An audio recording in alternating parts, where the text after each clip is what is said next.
FF8 is a conflicting experience for me. It lays the groundwork for a genuinely compelling story, but several plot threads feel like they were abandoned before they had a chance to pay off. Unlike many of the game's detractors, though, I don't actually think the plot is all that confusing. Undercooked, absolutely, but nowhere near as incomprehensible as some people claim. There is, however, one enormous exception, and if you've played FF8, you probably know exactly what I'm talking about.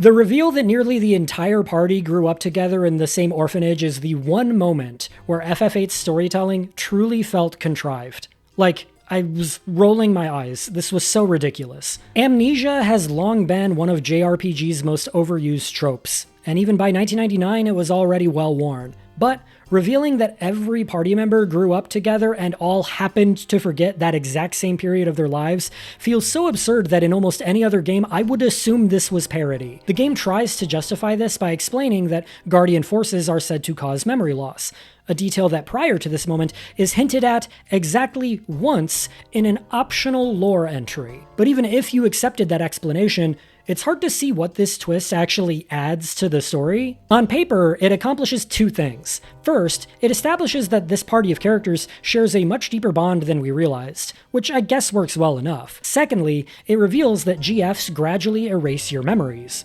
But unfortunately, the story can't actually do anything with that revelation. GFs are the foundation of the game's gameplay, so the story cannot meaningfully explore those consequences without asking the player to stop engaging with its central gameplay system. So the story raises a bunch of new implications and then immediately ignores them because the game's mechanics demand that it does. Oh no, GFs cause memory loss. Oh well, let's keep using them.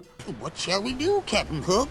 Nothing! To me, it feels like the writers wanted two incompatible ideas at once. They wanted players to meet the cast alongside Squall as the story progresses, but they also wanted those characters to have years of shared history before the story even began. Their solution was simply making everyone childhood friends who all conveniently forgot that they were childhood friends. Even many of FF8's biggest defenders struggle to justify this twist, and for me, it's easily the single biggest blemish on this game's entire narrative.